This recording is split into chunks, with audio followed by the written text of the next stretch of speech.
حضرت حسن بصری رحمۃ اللہ علیہ کے پاس ایک عورت آئی اور عرض کیا کہ میری لڑکی کا انتقال ہو گیا، میری لڑکی کا انتقال ہو گیا، میری یہ تمنا ہے کہ میں اس کو خواب میں دیکھوں۔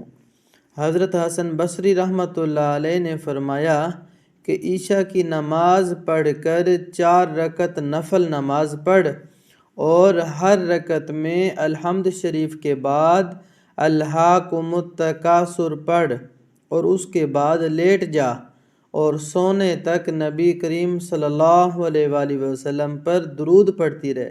اس نے ایسا ہی کیا۔ اس نے لڑکی کو خواب میں دیکھا کہ نہایت ہی سخت عذاب میں ہے، تارکول لباس اس پر ہے، دونوں ہاتھ اس کے جکڑے ہوئے ہیں اور اس کے پاؤں آگ کی زنجیروں میں بندھے ہوئے ہیں۔ میں صبح کو اٹھ کر پھر حضرت حسن بصری رحمۃ اللہ علیہ کے پاس گئی۔ حضرت حسن بصری رحمۃ اللہ علیہ نے فرمایا کہ اس کی طرف سے صدقہ کر، شاید اللہ جل شانہ اس کی وجہ سے تیری اس لڑکی کو معاف فرما دے۔ اگلے دن حضرت حسن بصری رحمۃ اللہ علیہ نے خواب میں دیکھا کہ جنت کا ایک باغ ہے اور اس میں ایک بہت اونچا تخت ہے اور اس پر ایک بہت نہایت حسین و جمیل خوبصورت لڑکی بیٹھی ہوئی ہے، اس کے سر پر ایک نور کا تاج ہے۔ وہ کہنے لگی، حسن تم نے مجھے بھی پہچانا؟ میں نے کہا نہیں، میں نے تو نہیں پہچانا۔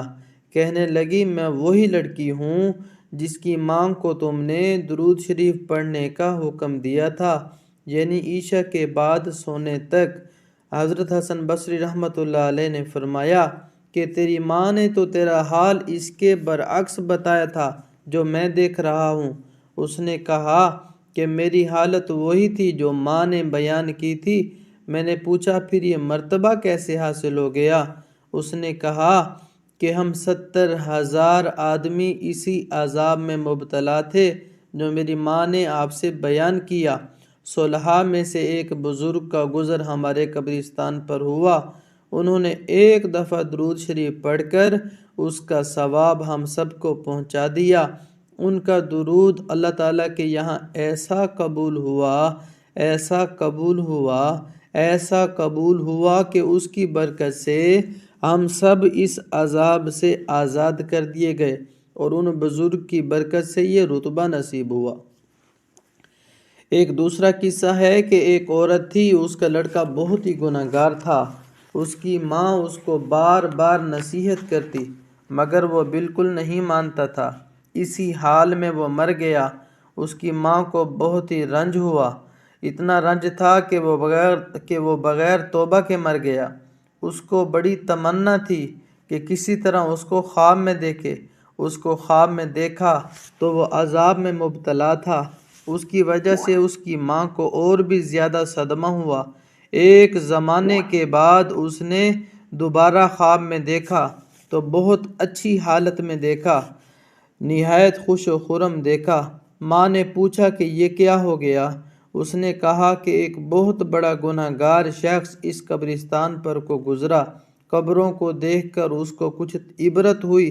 وہ اپنی حالت پر رونے لگا اور سچے دل سے توبہ کی اور کچھ قرآن شریف اور 20 مرتبہ درود شریف پڑھ کر اس قبرستان والوں کو بخشا جس میں تھا۔ اس میں سے جو حصہ مجھے ملا اس کا یہ اثر ہے جو تم دیکھ رہی ہو۔ میری اماں حضور صلی اللہ علیہ وآلہ وسلم پر درود دلوں کا نور ہے، گناہوں کا کفارہ ہے اور زندہ اور مردہ دونوں کے لیے رحمت ہے۔ یا ربی صلی وسلم دائما ابدا علی حبیبک خیر الخلق کلہم۔ میرے دوستو دیکھو کتنے زبردست واقعات ہیں۔ اس میں ایک چیز ملی کہ قبرستان سے گزرتے ہوئے کسی صالح بندے نے، اللہ کے نیک بندے نے، جس نے ایک بار درود شریف پڑھ لیا اور ہدیہ کیا، اللہ نے 70,000 لوگوں کو عذاب سے نکال دیا۔ ایک بندے نے قرآن شریف کا کچھ حصہ اور 20 مرتبہ درود شریف پڑھ کر قبرستان والوں کو بخشا۔ اس میں دیکھیں اللہ نے ان لوگوں کو عذاب سے نکال دیا اور ان کی قبروں کو جنت کا باغ بنا دیا، ان کے لیے رحمت، گناہوں کا کفارہ اور کیا کچھ ہو گیا۔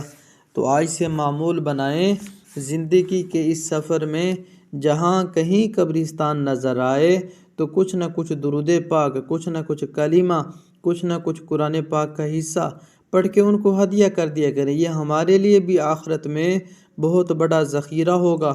انشاءاللہ یہ وہ لوگ جو ہمارا درود پڑھ کے ان کو ہدیہ کرنے کی وجہ سے جن کو اللہ تعالیٰ عذابوں سے بچائیں گے، انشاءاللہ کل قیامت والے دن وہ ہمارے لیے شفاعت کریں گے، سفارش کریں گے کہ یا اللہ یہ ہمارا محسن ہے جس کی وجہ سے ہم عذاب سے نکالے گئے، اللہ اس کو معاف کر دے۔